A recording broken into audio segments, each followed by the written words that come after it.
I'm talking about temperament, and specifically what it is, what the categories of temperament are, and then how you can sort of work with your child's temperament to best manage it, to take full advantage of what that temperament means in terms of your child's personality and development and your relationship with your child and your attachment to your child and all of that. Just kind of talk about who you are and who your children are and how old they are, and just use one word to describe that child after you sort of talk to me about your children. So introduce your kids to us, and then just give me one word to describe your child, even though there are, of course, many words that should describe all your kids. Can you start? 3 daughters. Ella is 7. Lucy is 6, and Britta is 3. Oh wow, one word. Ella is. Come back to Ella. Okay. Britta, 3-year-old, is Spitfire. Lucy, 6-year-old, is, I want to say, determined. And Ella, the 7-year-old, is, let's say confident. Quietly confident. Quiet. That works with Dash. Yes. Quiet confidence. Quiet dash confidence. Thank you. I have one child, he is 7, and I would just have to say he's jolly. Thank you. Okay, I have 2. Nora, 7-year-old. And we'll get to give us their names too. And then her name is Nora, and then a 5-year-old Ben. You know my kids. So I would say Nora, maybe the word that comes to mind is maybe big-hearted. With Ben, the word that came to my mind, I'm going to go with the first word, is charming.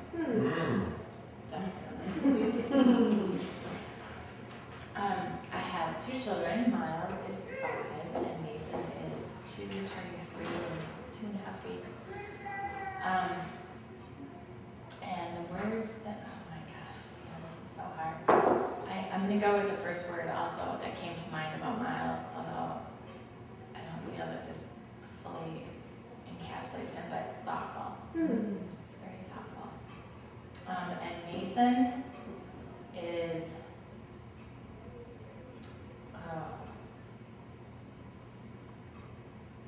she's so many things. She's pinkalicious.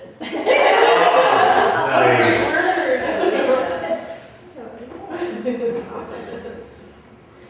Thank you for doing that. And now I'm going to give everybody just a little piece of pinkalicious paper. And what I want you to do is I want you to write down the word that you put, so the one word that you shared with us. So that was kind of the first word from it.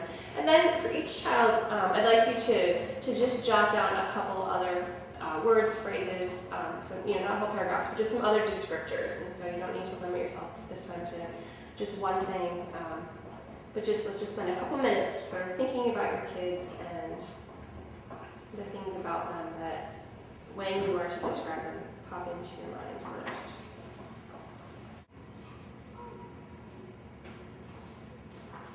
While you're finishing up, I'm just going to pass out these handouts.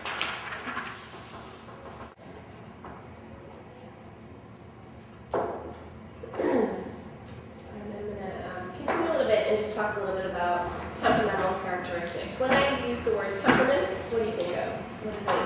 What does that word generally mean to you? What kind of comes to your mind? Personality, okay? Anybody else? That kind of? Mood? Mood? Okay. General mood. Mm-hmm. Natural. Yeah. So your resting disposition to some extent. Okay. We're going to talk a little bit about what that word means, temperament, and then we're also going to talk about these different characteristics of temperaments. And so we're going to use that term temperament, and then we're also going to use this term goodness of fit. And goodness of fit is, have you guys heard that term before? It's a phrase that talks about how well your temperament matches with your environment. So it talks about, this is kind of who this kid is, this is who you are, and this is the environment that this particular temperament-minded, or this type of child will best thrive in. And whether there's a fit, if there's not a fit, how you can make there be a better fit so that you can. We're going to talk about these characteristics first, and what we're going to do is there are 9 different classifications that we're going to talk about, and as we're talking about them, I'm just going to tell you what we're going to do next. What we're going to do next is, so I want you to kind of start thinking about this. I'm going to have you, for folks that have more than one child, you can choose either to just focus on one child for the purpose of this activity, or you can focus on both or all your kids. It's sort of up to you. What I want you to do is, as we're talking about this, think about it. I'm going to give everybody a marker, and you are going to sort of think about where you fall on the spectrum in each category, and you're going to mark yourself in one color. And then the child that you're thinking of, or children that you're thinking of, I want you to also show me where they fit on each of these spectrums. So this will make a little bit more sense as we So we are one color and our child is another exactly, color. just so you can sort of tell the difference between where you feel you are and where you feel your child is. And as we talk about this, then we'll kind of get to know what these categories of temperament are. So the first category is activity level. How much does your child wiggle and move around when you hold them or read to them, when at the table or when playing? And if your child is all different activities. Yeah, very That's a different. hard It's- That's what I was thinking. well, it's in general. Is your child, kind of a wiggler, squiggler, mover, or is your child at rest, more often than The not? general, Is your child- the exactly. general picture of it. Generally speaking, would you consider It your has to child? be 1, 3, or 5. No, just put, this is, Continuum. exactly, so Okay. let's Put put a X check mark here, wherever, exactly. okay. So just put an X wherever on the continuum you feel you are and where you feel your child is. I'm so tired, I'm definitely. Exactly. When's the last time you were? This is after a full night's sleep. And if it helps, do this as you think would be most helpful. But if it helps, you can think of yourself as a child too. Sort of have people generally describe you as, do you think of yourself? Because of course, when it's 8:30 or 3:30, Yeah. it's hard to think of yourself as. Next category is regularity. Is your child regular about eating times, sleeping times, amount of sleep needed, bowel movements? I have ceased to pay attention to the bottom of this. And you can kind of go back to when you were paying more attention. Yeah. But in general, is your child, do they have a very predictable,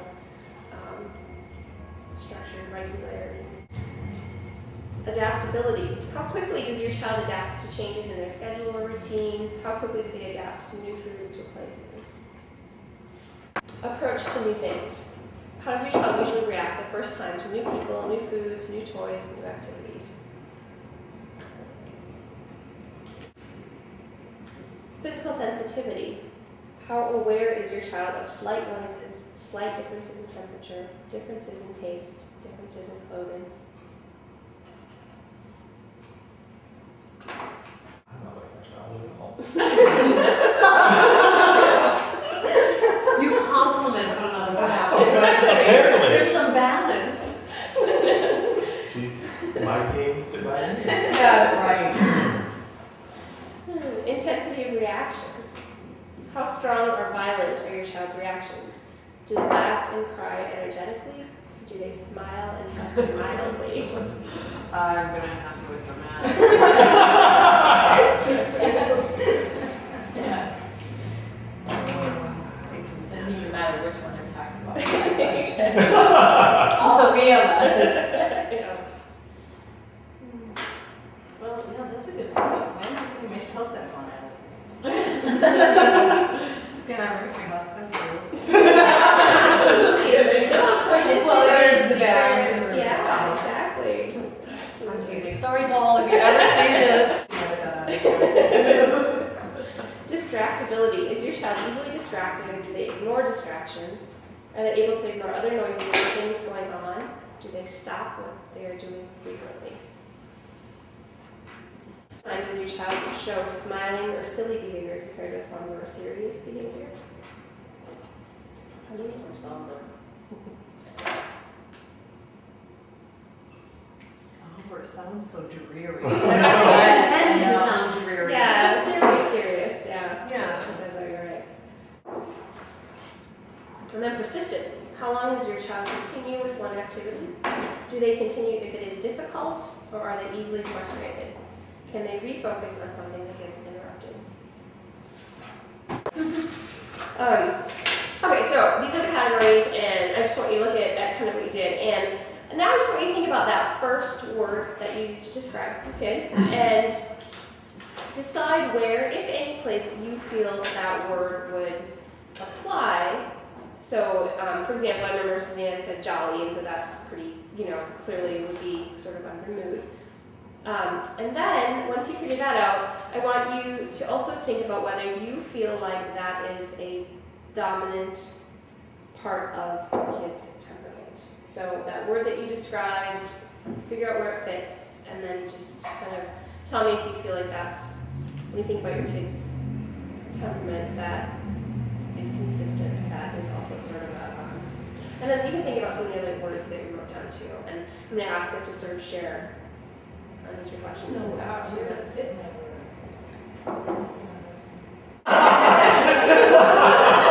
can talk about some of this stuff too. You just have to define Pinkalicious. Exactly. I would say it's a combination of a sunny mood and a dramatic intensity. Yeah, I think that's good. Yeah. That sounds like Pinkalicious to me. Yes, Yeah. Absolutely. So, Mark, did you just said you one kid, or I didn't tell it. you did Ella? Okay. And the word you used to describe Ella was? It was a compound word? That's right. Confidence. Confidence. Okay. And where did you put those temperamental characteristics? I actually put it, I'm not at all confident about this, but I put it down in persistence. Okay. Because for her, it's this inner thing that she, inner dialogue with herself, just to keep herself going, Mm-hmm. and focused on things. Okay. It's not this, she doesn't come across as this particularly confident kid, Mm-hmm. domineering or a leader, Mhm. but she just, I think she's very focused on what she likes and doesn't like. She just kind of keeps going and just zigs when she needs to and zag when she needs to, just to keep pursuing what she wants to pursue. Okay. Were there any other temperamental characteristics where she was at either side of the spectrum? Were there any, because, either a 1 or a 5, because those are, if the 1s and the 5s are sort of things that might sort of define your kid's temperament a little bit. Adaptability, Okay. I gave her 1. Okay. She is not open to surprises or changes necessarily.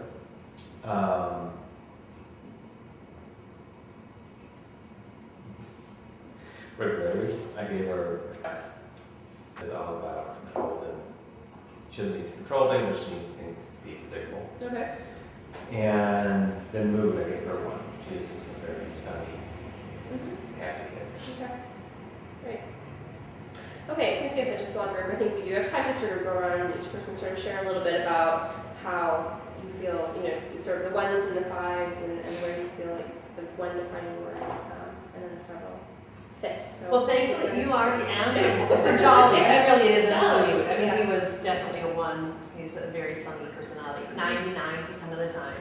Also very dramatic. Mm-hmm. So, and that's true for his joy as well as his frustration. Mm-hmm. Without a doubt. And he enjoys performance. Although not like he gets performance anxiety. Both his parents are actors and performers, and so he comes to it naturally. But it really is, when he was a little baby, this little story, I don't think you guys managed was, he was crying. We actually had given him a bath or something when he was really very little. And he started crying and he noticed the mirror and he was watching himself cry. And as we carried him away from the mirror, he's going, crying while watching himself. Hilarious. So, I don't know. That's dramatic to me. Yeah. I also put him at a 5 for adaptability. He really is totally open to going out to restaurants, trying new food, when people come to the house. And I mean, that's part of being an only child. Really, he spends all his time with adults, by and large, with the exception of friends and at school and all those. And I think he's well adapted there, but he's just easygoing when it comes to new stuff.